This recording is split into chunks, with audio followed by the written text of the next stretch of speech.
Welcome into RotoFanatic.com's Quality Start. It's August 6th, 2020. Today we're going to talk about baseball, because that's what we do on this show. It's the last show of the week, by the way.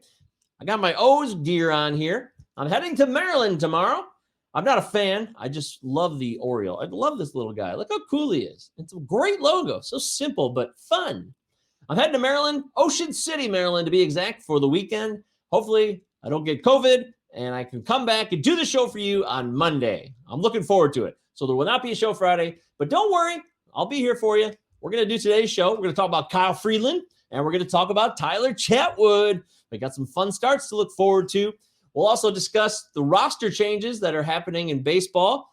It was going to be 26, but they're going to keep it at 28. So we'll look into that and everything else going on, including he left us.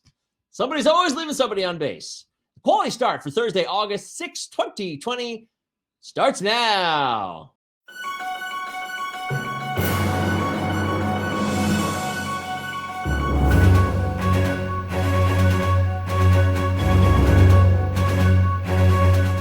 The King in the North! Sometimes this job is easy. Sometimes the most obvious choice is the most obvious choice.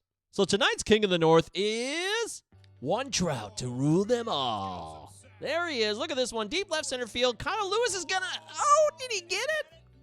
No, he didn't get it, because that's Mike Trout. Look at him. Look at that swing. Look at that short stroke. Look at Kyle Lewis with a valiant effort trying to be like Mike Trout here, but could not make the grab. Trout had 2 home runs, 4 RBI. He just continues to be so good. And he was off for a few days because he had a kid. Fernando Tatis, look at this. Oh, my goodness. That thing is tattooed. Fernando hit that one 112 mph. I mean, look at this. Ross Stripling's like, what the hell, man? This is bogus. And that's putting it mildly. But hey, you shouldn't blame yourself. This is one of the best players in all of baseball, Ross. So just sit back, relax, and enjoy the show. Randy Dobnak. Look at that mustache. What a nice mustache that is. Randy Dobnak grew up rooting for Pittsburgh as a fan, and now he was pitching in PNC. Look at him. He had some hard balls hit, like this one right here. This was a hard shot by Colin Moran, who's been on fire, but no problem for Jake Cave. The concern here is that Dobnak had 6 innings pitched, only gave up 3 hits, but there was a lot of hard hit balls. So if you're running to the waiver wire to put a fab bid in for Dobnak, you might want to slow your roll. Take a look at this. This is something we like to show quite often here on Quality Start. We give you the hardest hit balls from the most recent game. Last night, Dobnak got ripped. Look at all the Pirates in the top 15 hardest hit balls of the game yesterday with the Twins won 5-2. Dobnak had 7 of the hardest hit balls in last night's game. The thing is, though, if he pitches to ground ball contact, that's great. But a lot of his balls were hit as lineouts or doubles even in the air. So it's not just that people are hitting the ball hard into the ground. You have to worry about balls that are lifted and hit as hard as they were against Dobnak.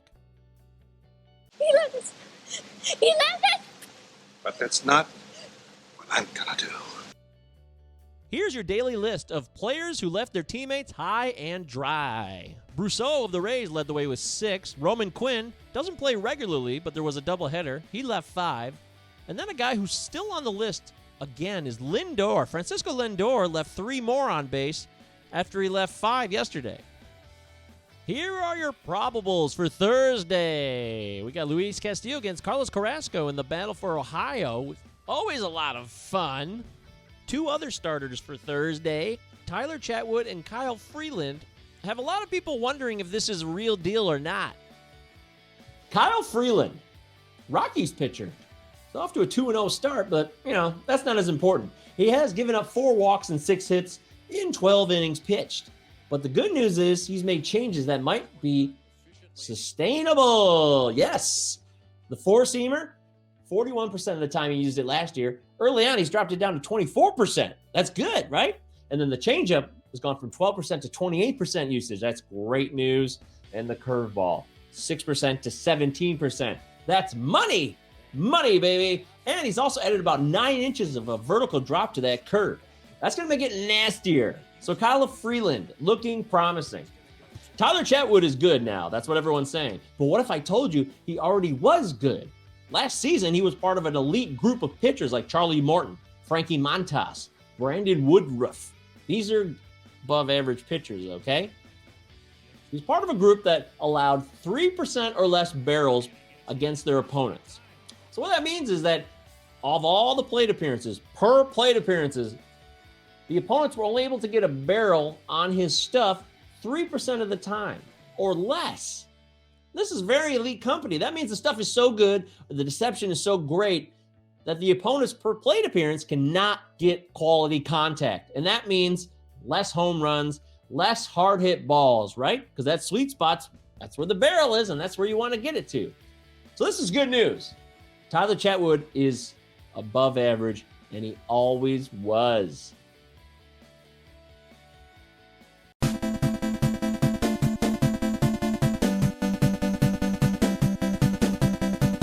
Hammy yesterday, and I knew it was an ailment, and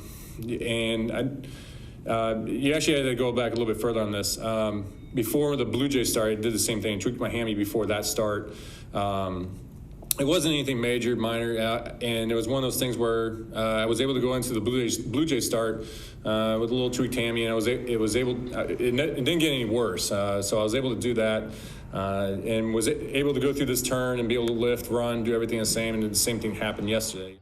Max is certainly a gamer, and he pitched through back pain last year in an incredible playoff start, leading the Nationals to a World Series. So I wouldn't rule him out for his next start, but it's no guarantee, especially if it's not worth the risk to the team. Scherzer isn't the only one struggling with physical health issues. Ozzie Albies has landed on the 10-day IL. He tried to play through the bone contusion, but he had to be shut down. We showed you yesterday Nick Madrigal got injured at third base after trying to go from first to third on a base hit up the middle. What a rookie mistake. No way he was going to make it. So not only was he gunned down, but he also separated his shoulder. So this could damage his rookie season. And no surprise to see Carlos Rodon back on the IL with a shoulder issue. Another buzzkill for him. And then Jeff McNeil is the only one on this list who is not on the IL officially. He says he has a low-grade intercostal strain, and every day that he doesn't play this week, which has been every day, McNeil says that it's no big deal and he should be ready to go for the next game. But that is yet to happen. And now it's time for This Day in Fantasy History. Look at my face. It looks so, it's so odd. Why do I do this? Because I love it. That's why I do it. It's fun.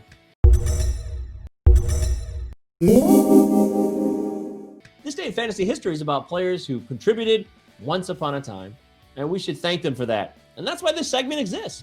Today, Scott Hatteberg is involved. If you've seen Moneyball, you saw Chris Pratt play Scott Hatteberg.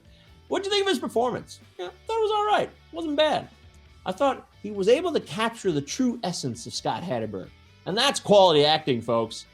So let's take a look at what happened on this date, August 6th, once upon a time in MLB. You've heard the term light tower power. Well, this is it right here. 20 rows back in left center field, almost center field by Giancarlo Stanton. What a blast. Sure, you didn't get any bonus points on your fantasy team for Giancarlo's home run that day, but it was the longest one ever hit at Coors Field, and it was his 23rd of the season. So if you had Stanton in 2016, you probably had a lot of fun with that power. On this date in 2001, Boston backup catcher Scott Hatteberg hit into a triple play, but then redeemed himself by hitting a grand slam to put the Sox ahead in a 10-7 victory over Texas.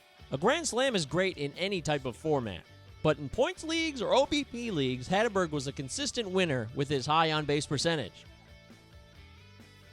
And in closing, there he is, Jose Canseco. Watch him crush this ball out of here. And he became the 11th player in the history of baseball to hit 30 home runs and steal 30 bags in a season.